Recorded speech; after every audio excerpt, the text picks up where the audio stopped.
The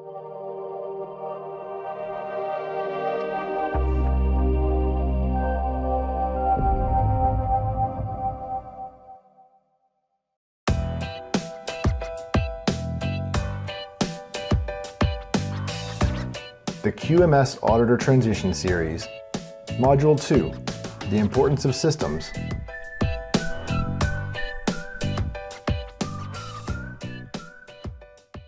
In this module, I'd like to talk to you about the importance of systems. Typically, this is the module where students start chomping at the bit saying, when do we get to the standard requirements? When do we get to jump into the organization shall, the organization must, those types of things. But I believe it's very important before getting into the standard requirements to understand, first of all, why it is important to think systemically. Why is it important to embrace and encourage the use of processes and a process-based approach? With that said, I will take you back to what I consider one of my aha moments. About, I don't know, 6-7 years ago now, maybe, I was driving through the mountains of South Carolina.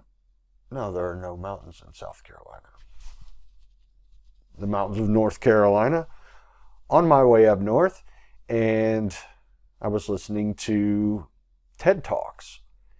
And there was a gentleman speaking my language. He spoke to me very clearly. He was talking about the importance of systems, and he was talking about how medicine is broken, how healthcare is broken, and the reason why he felt healthcare was broken was because of the lack of systems and a system-based approach to working as a team, working as an organization. And I finally felt like I was in company. I felt like, wow, here is somebody that is speaking my language. Here's someone that is saying something, albeit much better than I was ever able to say it, but definitely saying something that I had believed for a very long time, which is that systems and processes working together is a vital part of the success of an organization. And here he is talking about really that being a call to our generation, and one of the things that we really need to respond to, particularly those in complex sectors like healthcare, certainly automotive and aerospace fit right in there. The gentleman who was speaking at this TED Talk was a gentleman by the name of Dr. Atul Gawande, and Atul was talking on a topic, how do we heal medicine? This was a TED Talk in April of 2012. Great talk, and I encourage you now, before we move any further, to pause the video and look up, or if you can get a direct link in the description, do that, but you can go to YouTube and just look up Dr. Atul Gawande, How Do We Heal Medicine, and this video will pop up. It's about 19 minutes long, but if you could watch that, pause this video, then come back and we'll discuss a few key points.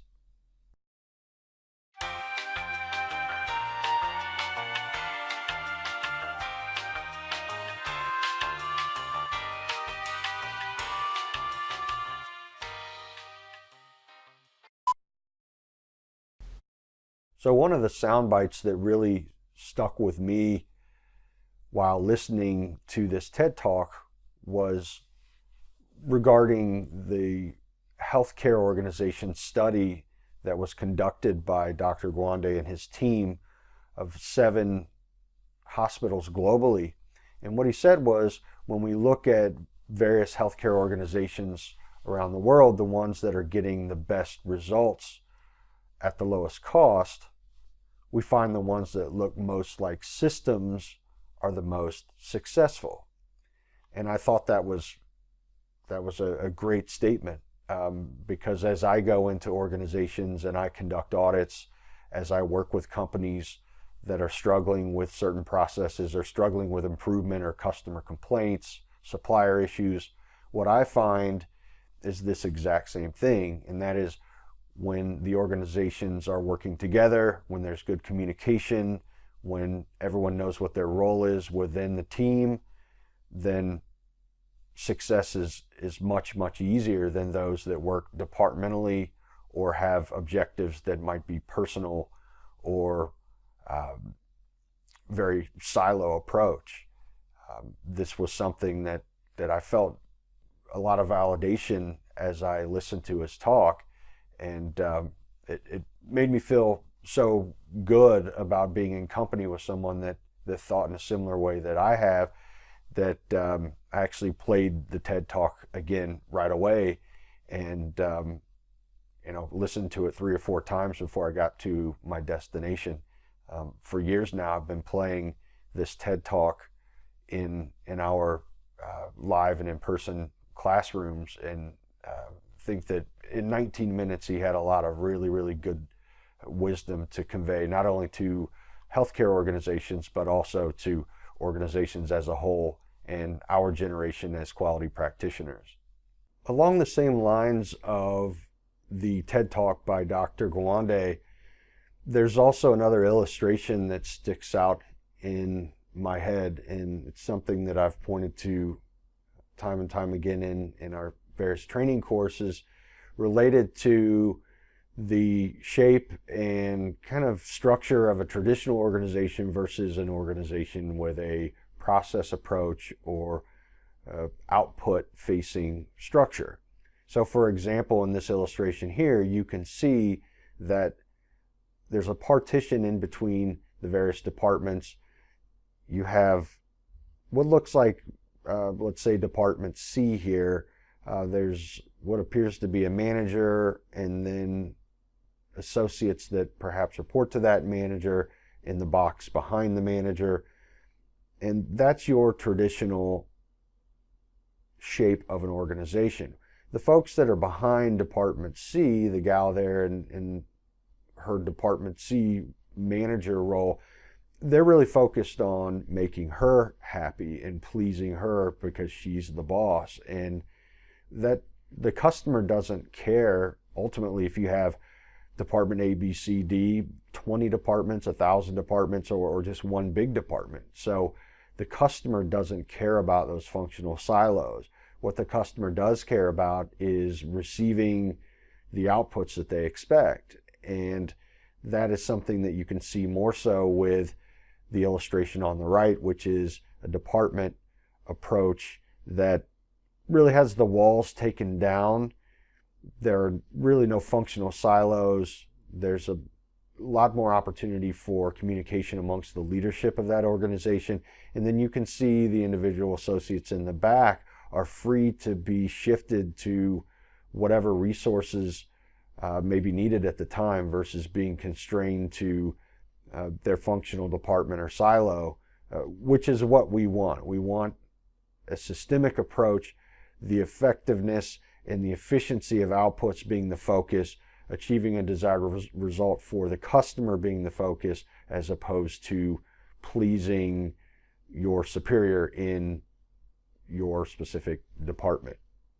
So in reverting back to the TED Talk from Dr. Gawande, there were 3 skills that a system has. So can you recall what those 3 skills are? Skill number 1 was the ability to recognize success versus failure. This is detection of when you're meeting the requirements and when you're not. Skill number 2, this is devising solutions or a plan of action. What is the plan of action when you do not meet your desired results, when your things aren't going as planned and you need to make a correction? You need to devise a plan of action. And skill number 3 was the ability to implement the action. So taking action on your short or long-term plan. So those are the 3 skills that Dr. Gwande spoke to in terms of what systems usually have within his world, which is obviously the healthcare and medical community. So how do systems help? Why are systems important? Well, systems improve overall performance. They produce consistent products and services. They enhance customer satisfaction.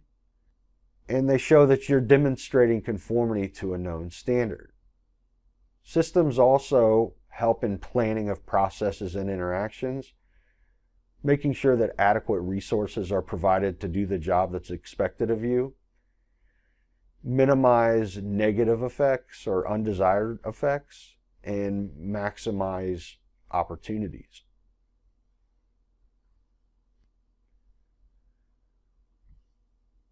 So one of the elements that a system must have is really the ability for everyone that is involved in the system to participate in the success of the system. So ideally, a system functions in a way that if the end result is serving dinner to a customer, dinner and drinks within a certain amount of time, certain temperature, certain cost, it's all of the pieces of that experience working together, and every individual that has a role to play in making that customer happy, from product to cost, safety, environmental issues, just the entire experience, they all come together, and every person that has a role knows what his or her part is. Successful systems also must support strategic direction, provide value both internally and externally. It's not good enough to just make the customer happy. You have to be happy yourself within an organization. You have to be successful yourself, achieving your own internal goals and objectives. Successful systems must also support local business culture and language. And ultimately, successful systems must be driven from the top. If their success is going to be sustained, if you're going to get the most traction out of change, successful systems have to be driven from the top, from leadership, from top management. ISO 9001 also puts in provisions so that it's a requirement for leaders to be committed to the quality management system. For example, in the new 9001 2015 Clause 5, that clause is dedicated specifically to leadership within the organization, not just top management, but the various levels of leadership within the organization. Leadership is required to ensure that there's accountability for the quality management system, that the quality management system and the strategic plan are compatible and they're aligned with one another. Leadership is also required to ensure that the quality management system is integrated in with business processes. This is something that TS 16949 has woven together for years, but now this is something that we're seeing in ISO 9001 as well. Leadership is also responsible for promoting a process approach. Furthermore, leadership is required to ensure that risk-based thinking is a part of the day-to-day operations. Thinking about risk, thinking about what could happen, being very deliberate with your approach to risk and managing risk so that you minimize negative impacts to any interested party, those folks internally or ultimately the customer. Leadership is also required to ensure that the QMS results are achieved as planned.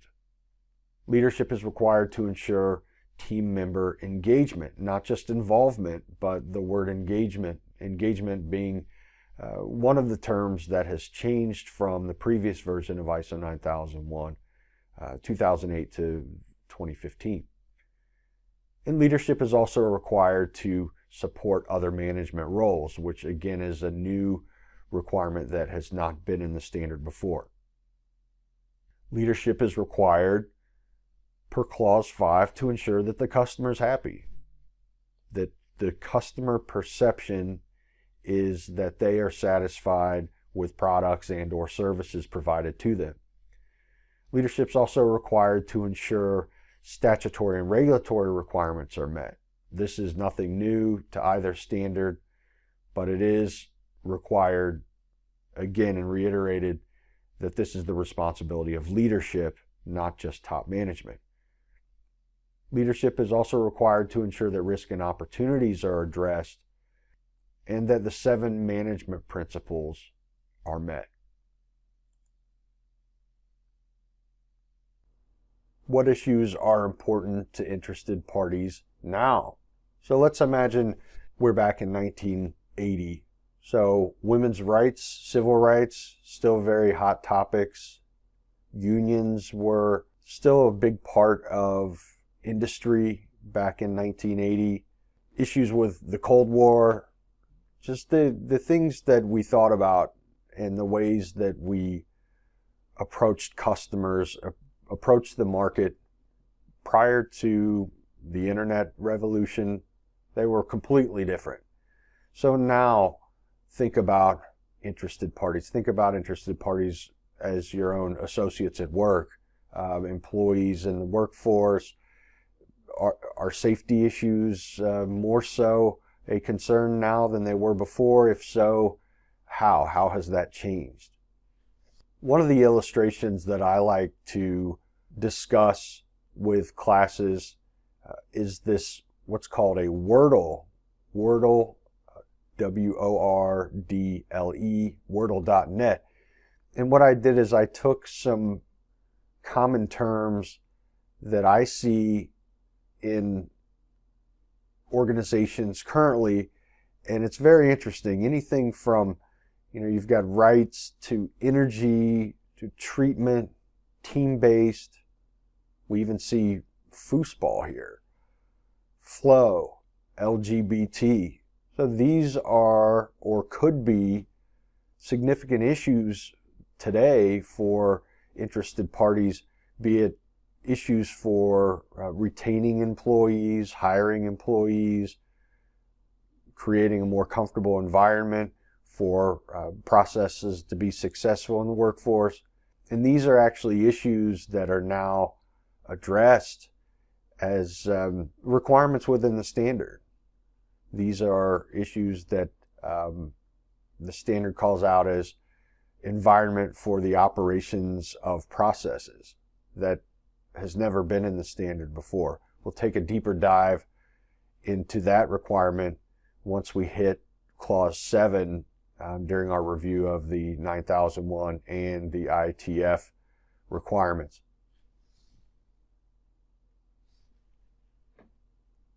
So let's think ahead for just a second. What issues will be more important in the year 2050 than today? Perhaps as it relates to safety in your organization, as it relates to product quality or internal process quality. So it's very important for the leadership of organizations to keep an eye on those ever-changing needs of interested parties to ensure that you're not only making great product or providing great services, but that your customers still want or need those services. In fact, I worked for an organization that manufactured records, and without a focus on the ever-changing needs of the recording industry, they would have been out of business. They quickly moved to CDs and DVDs, but sure enough, that was replaced quickly with digital music.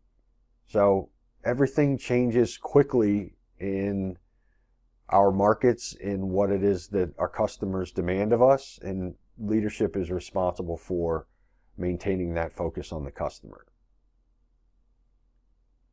Leadership must also take a leading role in the structure of the quality management system and how it's integrated within the rest of the business operations.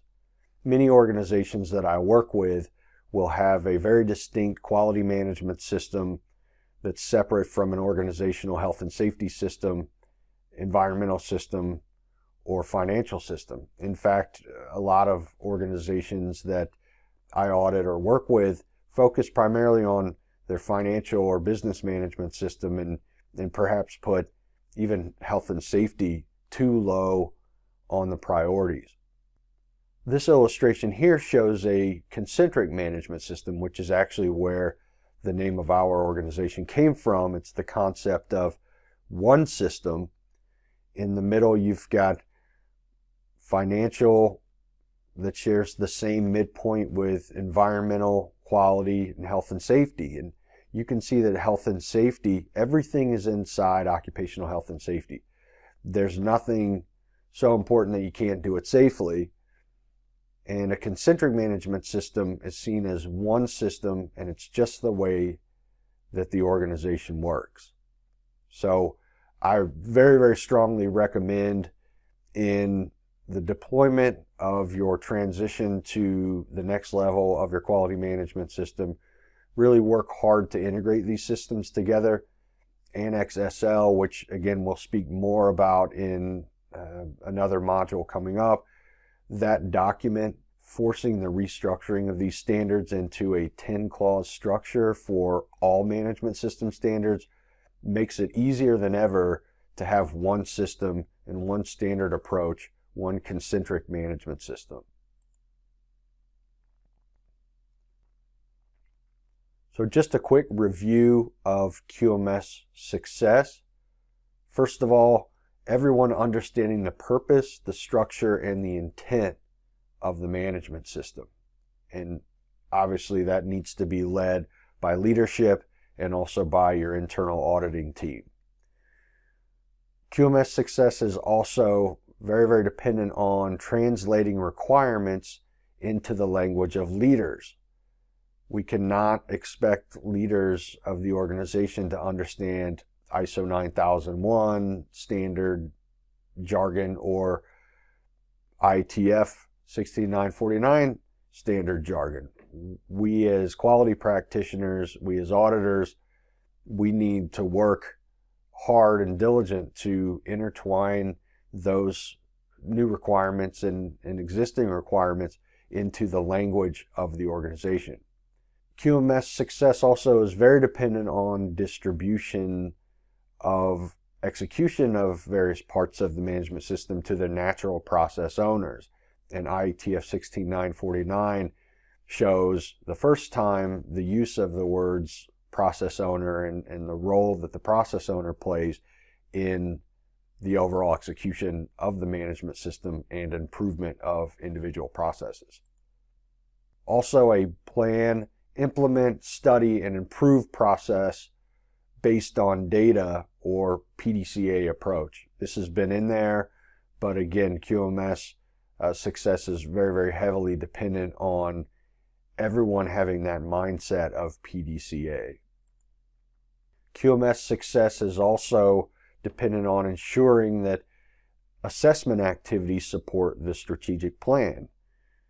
You have to have alignment in your auditing activity with what's important as far as the strategic plan and what is important on a day-to-day basis for the leadership of the organization. If you're auditing a process or auditing an area that is not important, it's not significant, it's not really maybe something that is of high priority to the leadership or top management in that particular week or month, and you're auditing something that's very, very low in priority, then you're not going to get the support that you need because of that misalignment. You have to align assessment activities to supporting those things that are important both strategically and tactically.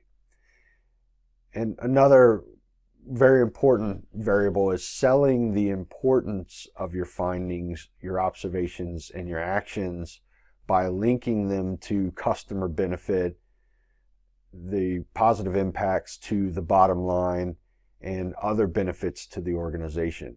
So you'll hear that throughout the training, this term, selling the importance and selling auditor findings, selling findings of your audit to the recipient of that information, which is typically leadership or the process owners of the organization. So what are the objectives of this Module 2?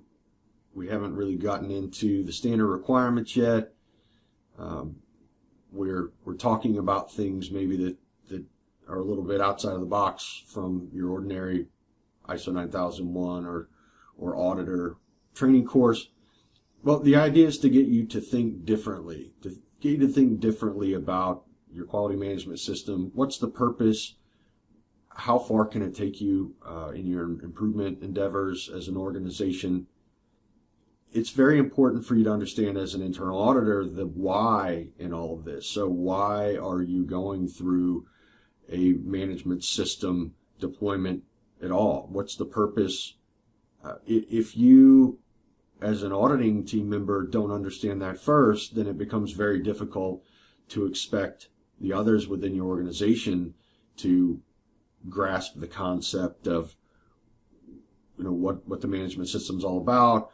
Why is it important to think in a system-based or process-based approach? So that's really the intent. First is to lay the groundwork before we get into the standard requirements, to get you to think differently, to make sure that you're in alignment with using your management system to improve the overall performance of your organization with a focus on quality. And obviously some companies are going to focus on certification, but you need to really understand why. That needs to happen first, and then we can move on to the standard requirements. The other part of this module is to explore the gaps between the quality management system and the language of your leadership. So if you're speaking in an ISO-esque way, you're using ISO terms, you're using things that don't connect to management, you need to change that. We need to be focused on the same things, which are really safety, quality, delivery, cost, morale, and environment. So how can you translate the standard requirements to be more in alignment with your culture, your language, the language of the leadership? We don't want to come across and say things like that are foreign to the organization, like, well, we're here to do an ISO audit, or we're here to do a 9001 audit, or what we're doing is for certification's sake. That might be true, but let's bake that into just the way you do audits or what have you. Have that focus on requirements, but use the language that resonates with those folks that you're working with, especially the leadership team. And finally, the objective is to get you to understand that great components are not enough. We need to work systemically. In this illustration here, you have the components of a baseball, and each of those could work well independently for the sake of a purchasing agent that might be buying components to make a baseball. But if the components don't work together as a system, then you don't have a baseball yet. It does not meet the final intent of the user. So that's an overview really of the why we're doing this, why this module spends so much time talking about components versus systems, processes, getting you to think in that mindset prior to getting into the standard requirements. And that's very, very important that we set that stage the right way first by exploring the why in all of this.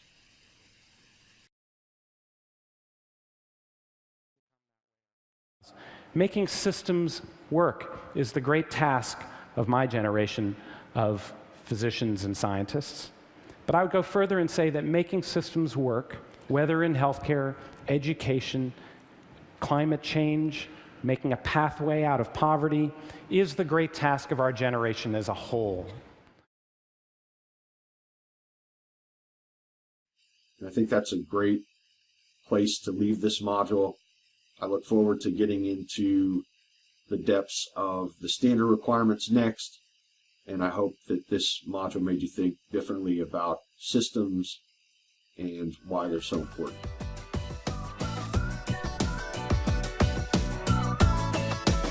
This concludes Module 2 of the QMS Auditor Transition Series.